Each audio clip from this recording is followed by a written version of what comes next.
Bismillahirrahmanirrahim. Kemarin kita sudah jelaskan perjalanan hijrah Nabi SAW dari Makkah ke Madinah, bahwa Nabi SAW berangkat hijrah setelah semua sahabatnya lebih dahulu sudah sampai di Madinah. Kita sudah jelaskan bagaimana perjalanan hijrah Nabi SAW, apa yang beliau alami, apa yang beliau lalui saat berhijrah, sudah kita jelaskan. Nah, sekarang kita akan ceritakan beberapa kisah hijrah para sahabat Nabi SAW. Di antara mereka ada yang memiliki kisah-kisah yang banyak mengandung hikmah sebagai pelajaran buat kita. Yang pertama, kisah hijrahnya Abu Salamah dan Ummu Salamah. Di video yang sebelum-sebelumnya pernah kita singgung tentang siapa Abu Salamah, siapa Ummu Salamah. Beliau termasuk as-sabiqun al-awwalun, orang-orang yang sangat awal masuk Islam, generasi-generasi awal masuk Islam. Dia berada di urutan 10 ke atas dari daftar-daftar nama para sahabat yang masuk Islam. Abu Salamah dari sisi nasab, dia adalah keluarga Nabi SAW yang sangat dekat. Pertama, beliau adalah sepupu Nabi SAW. Ibunya Abu Salamah adalah bibinya Nabi SAW yang bernama Barrah binti Abdul Muttalib. Yang kedua, beliau adalah saudara Nabi SAW sesusuan. Nabi SAW dan Abu Salamah dan juga Hamzah bin Abdul Muttalib, mereka bertiga nyusu di Thuwaibah. Thuwaibah adalah budaknya Abu Lahab, paman Nabi SAW. Sehingga kalau dilihat dari segi nasab, Abu Salamah adalah keluarga Nabi SAW yang sangat dekat. Abu Salamah sebelum Islam dia memiliki nama Abdu Manaf. Abdu Manaf adalah salah satu contoh pemberian nama yang tidak boleh dalam Islam. Abdu artinya hamba. Setelah kata abdu haruslah nama-nama Allah SWT seperti Abdullah, Abdurrahman, Abdurrauf, Abdurrahim dan seterusnya. Nah, tatkala beliau masuk Islam, Rasulullah mengganti namanya menjadi Abdullah bin Abdul Asad bin Hilal al-Makhzumi, tetapi lebih dikenal dengan nama Abu Salamah, nama kunyah anaknya. Kemudian Ummu Salamah adalah sepupu dari Abu Salamah, sama-sama dari Bani Makhzum. Nama aslinya adalah Hindun binti Abi Umayyah bin Mughirah al-Makhzumi, tetapi lebih dikenal dengan nama Ummu Salamah. Taib, kita langsung ke cerita bagaimana perjalanan hijrah mereka. Abu Salamah dan Ummu Salamah adalah orang yang memiliki dua hijrah, makanya disebut dengan Dzu Hijratain, hijrah Habasyah dan hijrah Madinah. Tatkala mereka mendengar tentang kabar kaum muslimin sudah berhijrah ke Madinah, kaum muslimin yang ada di Habasyah mereka pulang, termasuk Abu Salamah dan Ummu Salamah. Saat mereka berada di Mekah dan sudah siap-siap berangkat hijrah ke Madinah, Abu Salamah, Ummu Salamah beserta anaknya sudah berada di atas onta dan mereka sudah mulai berjalan. Mereka dicegat oleh Bani Mughirah. Bani Mughirah adalah keluarganya Ummu Salamah, Ummu Salamah binti Umayyah ibn Mughirah al-Makhzumi. Mereka mengatakan, berhenti wahai Abu Salamah, tidak boleh lagi kamu memisahkan Ummu Salamah dengan keluarganya sebagaimana yang kamu lakukan saat membawa Ummu Salamah ke Habasyah. Kalau kamu mau melanjutkan perjalananmu, silahkan lanjutkan perjalananmu, tetapi tinggalkan istri dan anakmu di sini. Abu Salamah melanjutkan perjalanannya ke Madinah. Dia berhijrah dengan setengah jiwa. Setengah jiwanya tertinggal di Mekah. Bisa dibayangkan betapa sedihnya Abu Salamah berhijrah sendiri tanpa anak dan istrinya. Kemudian Ummu Salamah dan anaknya dibawa dan ditahan di rumah keluarganya Bani Mughirah. Bani Abdul Asad mendengar kabar bahwa Abu Salamah diperlakukan seperti itu, dia dipisahkan dari anak istrinya.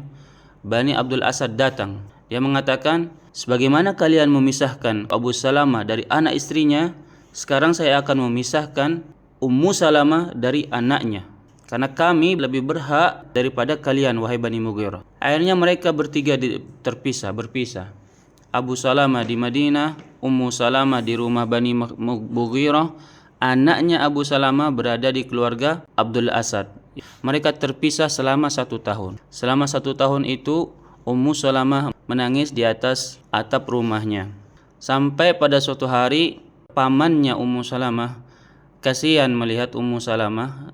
Pamannya mengatakan kepada keluarganya, sudah cukuplah penderitaan bagi Ummu Salamah. Bani Mughirah sepakat untuk melepaskan Ummu Salamah, membebaskan Ummu Salamah. Bani Abdul Asad, yaitu keluarga Abu Salamah, juga menyerahkan anaknya ke Ummu Salamah. Sekarang Ummu Salamah sudah bersama anaknya dan akan berangkat hijrah ke Madinah menyusul suaminya.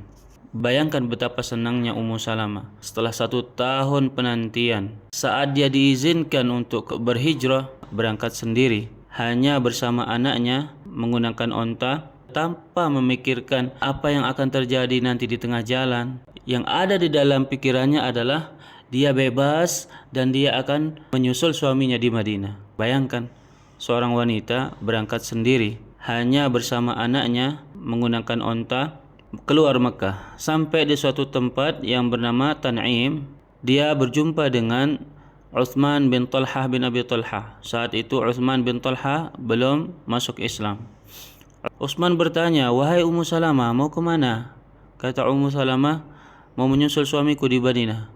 Uthman bertanya, sama siapa wahai Ummu Salamah? Kata Ummu Salamah, tidak ada, saya hanya bersama anak saya ini. Kata Uthman, wahai Ummu Salamah, orang sepertimu, bangsawan Quraisy, wanita yang terhormat, tidak pantas untuk dibiarkan berjalan sendiri. Uthman bin Talha menawarkan dirinya untuk mengantar sampai ke Madinah. Berangkatlah menuju ke Madinah, mengantar dan menjaga Ummu Salamah. Ummu Salamah bercerita betapa mulianya akhlaknya Uthman bin Talha. Ummu Salamah menceritakan, Uthman bin Talha memegang kendali ontanya Ummu Salamah. Dia berjalan sampai terik matahari waktu zuhur, mereka mencari tempat yang teduh. Uthman bin Talha menurunkan onta itu sambil menjauh ke belakang. Dia berkata, wahai Ummu Salamah, silahkan turun. Setelah mereka berteduh, Uthman bin Talha mencari tempat berteduh di tempat yang lain yang jauh dari Ummu Salamah. Kemudian saat mau melanjutkan perjalanan, Uthman bin Talha datang dan mendudukkan onta itu. Dia menjauh sambil mengatakan kepada Ummu Salamah, silahkan naik ke onta. Setelah Ummu Salamah naik ke onta, Uthman bin Talha berjalan di depan sambil memegang tali onta itu. Itulah yang dilakukan oleh Uthman bin Talha selama perjalanan 10 hari. Bayangkan, seorang laki-laki berjalan sendiri bersama seorang wanita. 10 hari perjalanan bersama seorang wanita cantik, wanita bangsawan Quraisy. Di mana kita bisa menemukan laki-laki seperti ini? Dia bisa menahan nafsu, dia bisa menahan syahwatnya. Ini 10 hari, bayangkan 10 hari dia menahan semua pikiran-pikiran buruk, semua pikiran-pikiran mesum yang ada di dalam hatinya, di dalam pikirannya. Bahkan saat Ummu Salamah naik ke onta dan turun dari onta, dia menjauh agar tidak melihat aurat Ummu Salamah. Saat dia naik dan turun mungkin akan tersingkap betisnya. Dia menjauh agar tidak melihat itu. Yang kedua, kuncinya adalah apa? Ummu Salamah adalah seorang wanita yang berhijab, seorang wanita yang menjaga kehormatannya, sehingga laki-laki itu pun menghormatinya. Jadi tidak akan mungkin ada laki-laki yang memperkosa wanita atau yang melecehkan wanita, kecuali wanita itu sendiri yang tidak bisa menjaga dirinya. Apabila dia bisa menghormati dirinya, maka akan dihormati oleh laki-laki. Tidak akan datang kucing kalau tidak ada ikan. Jadi kalau wanita itu membuka auratnya atau memberikan sinyal atau menggoda laki-laki, maka laki-laki itu akan datang. Tetapi sebaliknya, apabila wanita itu menjaga harga dirinya dengan menutup aurat, dengan berhijab, menjaga pandangannya, maka laki-laki pun akan menghormatinya. Laki-laki pun akan segan terhadap dirinya. Di sini Uthman bin Talha bin Abi Talha memberikan kita contoh teladan yang sangat bagus. Seorang laki-laki yang baik seharusnya bersikap seperti ini, mengayomi dan menjaga seorang wanita, tidak melecehkan kehormatan seorang wanita. Utsman bin Talha juga di sini memberikan kita contoh bahwa masih ada sisi baik dari kaum Quraisy.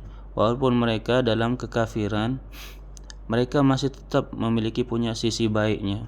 Salah satu contoh seperti yang dilakukan oleh Utsman bin Talha. Betul bahwa kaum kafir Quraisy itu berada dalam zaman jahiliyah. Perzinahan itu adalah hal suatu yang lumrah.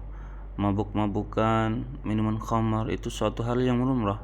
Tetapi mereka masih menghormati seorang wanita yang menghormati dirinya. Ummu Salamah mengajarkan, memberikan contoh yang baik bagi wanita muslimah bagaimana seharusnya bersikap di depan laki-laki yang bukan muhrimnya. Jadi kalau seorang wanita muslimah itu berhijab, menutup diri, menjaga kesuciannya, tidak bersikap yang mencolok agar laki-laki itu tidak meliriknya, tidak memandangnya, maka laki-laki pun akan hormat kepadanya. Laki-laki itu pun akan segan kepadanya. Jadi ini adalah contoh yang baik bagi laki-laki dan bagi perempuan. Kemudian kita lanjutkan kisahnya.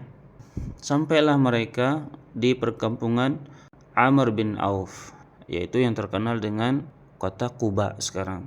Mereka sampai di Quba.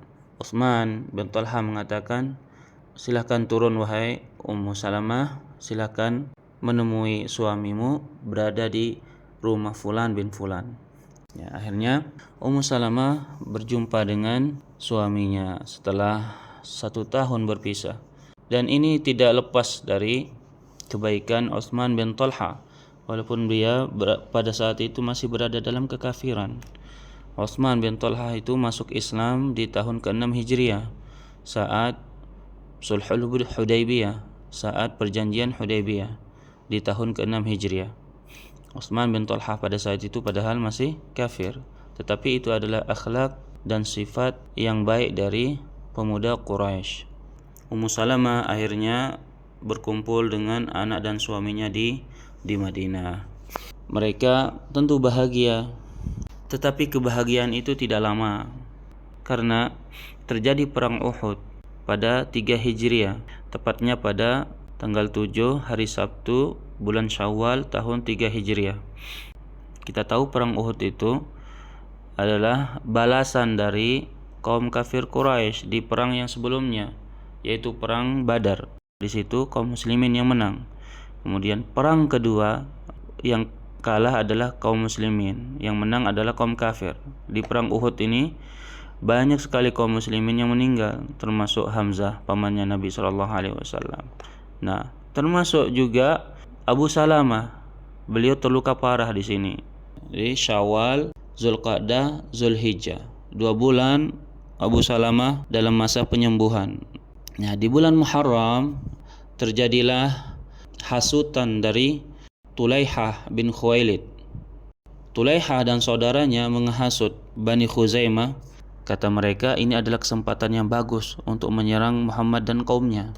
Nabi SAW mengutus Abu Salamah dengan 150 tentara dari kaum Muhajirin dan kaum Ansor untuk membasmi, untuk mengusir tentara Tulaihah yang sudah bersiap-siap untuk membunuh Nabi dan kaum muslimin. Abu Salamah memimpin 150 tentara ini berjalan sampai di tempat Tulaihah dan tentara-tentaranya berkemah. Tulaihah dan tentaranya takut.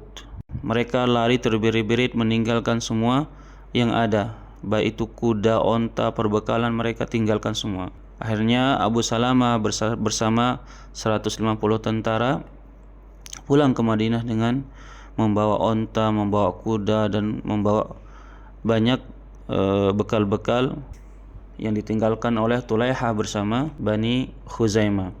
Ternyata Abu Salamah belum pulih total saat itu. Saat pulang dari tugas ini, lukanya terbuka kembali. Dia bercucuran darah saat pulang ke Madinah. Dan Abu Salamah menjadi sakit parah. Akhirnya pada bulan Jumadil Akhir tahun ke-4 Hijriah, Abu Salamah meninggal dunia. Itulah perjuangan hijrah Ummu Salamah. Setelah 1 tahun berpisah dengan suami dan anaknya. Tatkala dia sampai di Madinah, tidak lama kebahagiaan itu karena Abu Salamah keburu meninggal dunia. Abu Salamah meninggal pada bulan Jumadil Akhir tahun 4 Hijriah. Kemudian setelah masa iddahnya, yaitu tepatnya pada bulan Syawal di tahun yang sama, Nabi SAW melamar dan menikahi Ummu Salamah. Berselang 4 bulan saja dari kematian suaminya, yaitu Jumadil Akhir, Rajab, Sya'ban, Ramadan, Syawal. 4 bulan saja. Setelah itu Nabi SAW menikahi Ummu Salamah. Jadilah Ummu Salamah Ummahatul Mu'minin, ibunya kaum muslimin, yang nomor 5. Yang pertama Khadijah, yang kedua Saudah. Sebenarnya yang nomor 2 adalah Aisyah kalau dari segi akad, ya. Yang ketiga adalah Aisyah, yang keempat adalah Hafsah, yang kelima adalah Ummu Salamah. Hafsah dan Ummu Salamah ceritanya mirip-mirip. Adapun Ummu Salamah dinikahi oleh Nabi SAW karena suaminya meninggal akibat luka yang didapatkan saat perang Uhud. Adapun Hafsah binti Umar bin Khattab dinikahi oleh Nabi SAW, suaminya meninggal akibat luka yang didapatkan saat perang pertama, yaitu perang Badar. Secara terperinci istri-istri Nabi kita akan ceritakan nanti pada waktunya. Ya, contohnya tahun pertama Hijriah, setelah Nabi datang di Madinah, pada tahun pertama apa saja yang beliau lakukan? Membangun masjid, mempersaudarakan kaum Muhajirin dan Ansar, membuat perjanjian dengan kaum Yahudi. Juga salah satunya adalah berumah tangga dengan Aisyah radhiyallahu anha di bulan Syawal pada tahun pertama Hijriah. Di situ nanti kita akan ceritakan sesuai dengan tahunnya. Ummu Salamah bercerita, Rasulullah SAW menjenguk Abu Salamah di saat Abu Salamah sakaratul maut. Nabi melihat matanya Abu Salamah naik ke atas. Kata Nabi SAW, Innar ruha idha qubida tabi'ahul basar. Roh apabila sudah dicabut, maka akan diikuti oleh matanya. Matanya akan memandang ke arah rohnya itu saat dia dicabut. Berteriaklah, menangislah Ummu Salamah. Nabi mengatakan, La tada'u ala anfusikum illa bi khair. Jangan kau ucapkan kata-kata yang tidak baik. Fa innal malaikata yu'minuna ala ma taqulun. Karena sesungguhnya malaikat itu mengaminkan apa yang kalian katakan. Nabi berdoa, Allahumma gfir li Abi Salamah warfa' darajatahu fil mahdiyyin wakhlufhu fi aqibihi fil ghabirin waghfir lana wa lahu ya rabbal alamin wafsah lahu fi qabrihi wa nawwir lahu fihi. Artinya, Allahumma gfir li Abi Salamah, ya Allah ampunilah dosa-dosa Abu Salamah, warfa' darajatahu fil mahdiyyin, dan tinggikanlah derajatnya di surga, wakhlufhu fi aqibihi fil ghabirin, dan jadikanlah apa yang dia tinggalkan, yaitu dari keluarganya, khalifah, seorang yang mengurusnya. Waghfir lana walahu ya rabbal alamin, dan ampunilah kami dan juga dia ya Allah ya rabbal alamin. Wabsah lahu fi qabrih, luaskan kuburannya, wa nawwir lahu fihi, dan terangilah kuburannya. Ini adalah doa yang disunnahkan kita membaca saat keluarga kita meninggal dunia. Allahumma gfir li abi, misalnya untuk ayah saya meninggal, Allahumma gfir li abi warfa' darajatahu fil mahdiyyin wa akhlubhu fi aqibihi fil ghabirin waghfir lana wa lahu ya rabbal alamin. Allahumma afsah lahu fi qabrihi wa nawwir lahu fih. Apabila saudara kita yang meninggal, kita ucapkan Allahumma gfir li akhi, sebutkan namanya, akhi ini. Atau saudari kita misalnya meninggal, kita sebutkan Allahumma gfir li ukhti ini warfa' darajataha fil mahdiyyin wa akhlufha fi aqibiha fil ghabirin. Domirnya diganti, hu menjadi ha kalau perempuan. Kemudian ada lagi yang diajarkan oleh Ummu Salamah tatkala kita terkena musibah. Doa apa yang kita ucapkan tatkala kita terkena musibah? Ummu Salamah berkata, di saat Abu Salamah meninggal dunia, aku mengatakan gharibun fi baladin gharib. fi ardin gharib. Kasihan Abu Salamah, dia orang asing meninggal di negeri asing. Kemudian saya akan menangisi Abu Salamah sampai semua orang mengenangnya, mengingatnya. Jadi dulu di zaman jahiliyah itu ada sebuah pekerjaan, sebuah grup wanita-wanita yang disewa untuk menangis meratapi keluarga yang meninggal. Itu sebuah pekerjaan. Nah, Ummu Salamah sudah menyewa perempuan-perempuan ini. Ketika dia mau menangis meratapi Abu Salamah, datanglah Nabi SAW. Nabi mengajarkan hal yang lebih baik daripada meratap menangis. Nabi mengatakan, ma min muslim tusibuhu musibah fayaqulu ma amarahu Allah, inna lillahi wa inna ilaihi raji'un, Allahumma ajirni fi musibati wa akhlif li khairan minha, illa akhlafahu Allahu khairan minha. Nabi mengajarkan kepada Ummu Salamah, Nabi bersabda, tidaklah seorang muslim yang ditimpa musibah kemudian dia mengatakan inna lillahi wa inna ilaihi raji'un, Allahumma ajirni fi musibati wa akhlif li khairan minha. Kata Nabi SAW, tidaklah seorang muslim kena musibah kemudian berdoa dengan doa ini, pasti Allah akan ganti dengan yang lebih bagus. Kata Ummu Salamah, siapa yang lebih bagus daripada Abu Salamah? Ummu Salamah pada saat itu belum terpikirkan olehnya, sehingga tatkala Abu Bakar melamarnya, datang melamar Ummu Salamah, karena Abu Bakar kasihan melihat Ummu Salamah yang ditinggal oleh suaminya di negeri orang, tidak ada keluarga. Kemudian dia meninggalkan anak yang 4. Yang pertama namanya Barrah yang pertama, yang kedua Salamah, yang ketiga Umar, yang keempat Durrah. Ummu Salamah meninggalkan 4 anak. Abu Bakar kasihan. Abu Bakar datang melamar Ummu Salamah, tetapi Ummu Salamah menolak. Ummu Salamah masih menganggap Abu Salamah itu adalah laki-laki yang sempurna, yang tidak ada yang bisa menggantikannya. Datanglah samarah, buah daripada ketaatan kepada Nabi SAW, mempraktikkan doa yang diajarkan oleh Nabi SAW. Datanglah lamaran dari Rasulullah SAW. Barulah Ummu Salamah sadar bahwa itu adalah jawaban dari doa-doa yang telah dia lakukan. Ternyata Allah menggantikan Abu Salamah dengan orang yang lebih baik, yaitu Rasulullah SAW. Nah, di sini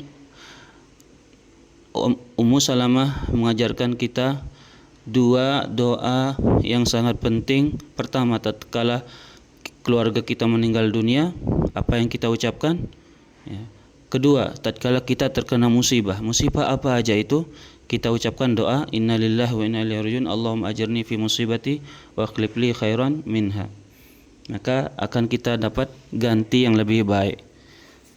Taib. Itulah kisah hijrahnya Ummu Salamah dan Abu Salamah, yang apabila kita kaji lebih dalam lagi akan kita dapatkan masih banyak lagi hikmah-hikmah yang kita ambil, tetapi kita cukupkan sampai di sini. Kemudian kita akan lanjutkan ke kisah sahabat atau sahabiah berikutnya. Kemudian berikutnya yang nomor 2 adalah kisah perjalanan hijrah sahabat Suhaib Ar-Rumi. Namanya adalah Suhaib bin Sinan Ar-Rumi. Ar-Rumi artinya orang Romawi. Suhaib bin Sinan orang Romawi. Kenapa dia dikatakan orang Romawi? Padahal dia sebenarnya bukan orang Romawi. Suhaib bin Sinan Ar-Rumi, dia ini berasal dari negeri Irak, di kota Nainawa, di desa Mosul. Salah satu kota yang paling banyak penduduknya, nomor 2 setelah kota Baghdad. Waktu masih kecil dia ditangkap dan dijadikan budak di bangsa Romawi. Dia tinggal lama di Romawi, makanya dia disebut orang Romawi, Suhaib bin Sinan Ar-Rumi. Kenapa dia bisa berada di Mekah? Ceritanya ada 2 versi. Yang pertama, versi pertama, dia katanya kabur ke Mekah, kemudian dia menjalin persaudaraan dengan Abdullah bin Jud'an At-Tamimi Al-Qurashi. Versi yang kedua, dia dijual di pasar budak di Mekah, kemudian dibeli oleh Abdullah bin Jud'an Al-Qurashi At-Tamimi. Setelah dia dibeli, dia dibebaskan. Oleh sebab itu dia waktu Islam, dia itu orang bebas, tetapi dia tidak punya keluarga yang kuat. Oleh sebab itu dia termasuk orang lemah di Mekah. Dia termasuk orang yang diazab, disiksa, mendapat bulian bersama Bilal, bersama Yasir, dan orang-orang lemah lainnya. Itulah asal usul sahabat Suhaib bin Sinan Ar-Rumi dan kenapa dia digelari orang Romawi. Bilal bin Abi Rabah adalah pendahulu, yakni orang yang pertama Islam dari Habasyah, Ethiopia. Suhaib Ar-Rumi adalah orang yang pertama masuk Islam dari kaum Romawi. Salman Al-Farisi adalah orang yang pertama masuk Islam dari kaum Persia. Cerita keislamannya, tentang keislamannya. Ammar bin Yasir bercerita, pada saat itu di pintu Dar Arqam ibn Abil Arqam, di tempatnya Nabi SAW berdakwah secara diam-diam, kata Ammar bin Yasir, saya melihat Suhaib datang. Dia berkata, kenapa kamu datang ke sini? Kata Suhaib, saya ingin bertemu Muhammad, saya ingin mendengar perkataannya, kemudian saya akan mempertimbangkan, kalau bagus saya akan mengikutinya. Kata Ammar, saya pun kesini sama, dengan tujuan yang sama, mari kita masuk sama-sama. Mereka berdua masuk, dan setelah ditawarkan Islam, mereka berdua masuk Islam. Suhaib dan Ammar itu termasuk orang-orang yang awal-awal masuk Islam. Tatkala Allah memerintahkan nabinya untuk berdakwah secara terang-terangan, maka ada 7 orang yang paling cepat mengumumkan keislamannya. Dia tidak lagi menyembunyikan keislamannya.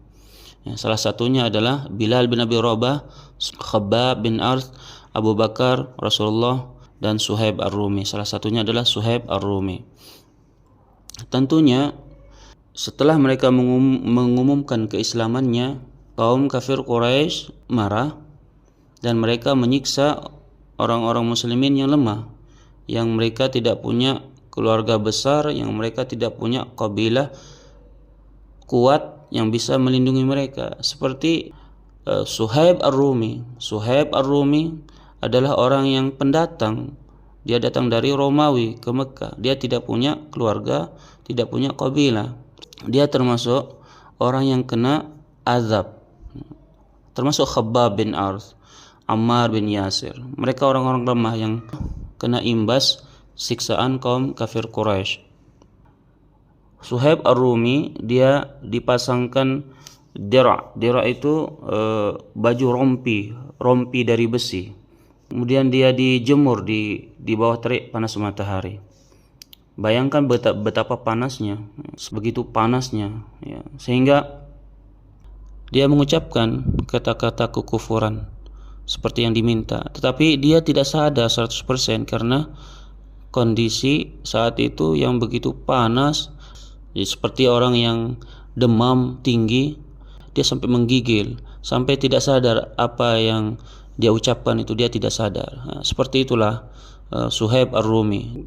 Dia dipakaikan baju rompi dari besi, kemudian dia dijemur di bawah terik panas matahari, di atas kerikil-kerikil yang begitu panas, ya, sehingga dia tidak sadar apa yang dia ucapkan itu. Maka tatkala kaum kafir Quraisy meminta dia untuk mengucapkan kata-kata kekufuran, dia mengucapkan saja tanpa dia sadari, ya. Sehingga turunlah ayat surah An-Nahl ayat 110 yang menjelaskan tentang ini, berkaitan dengan Ammar bin Yasir dan Suhaib Ar-Rumi.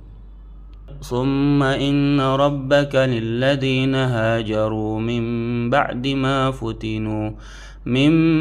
ما فتنوا ثم جاهدوا وصبروا إن ربك من بعدها لغفور رحيم. ثم إن ربك, kemudian Tuhanmu, lilladzina hajaru, bagi orang-orang yang berhijrah, min ba'di ma futinu, setelah mereka menderita cobaan, difitnah, disiksa, ya, thumma jahadu wa sabaru, tapi mereka sabar dan berjihad. Inna rabbaka min ba'diha laghafurur rahim, maka Tuhanmu sungguh benar-benar Maha Pengampun dan Maha Penyayang.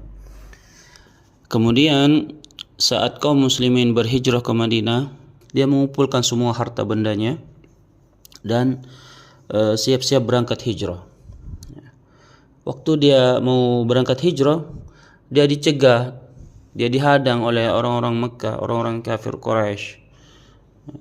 Mereka berkata, enak sekali kamu mau keluar dari Mekah membawa semua harta bendamu, wahai Suhaib.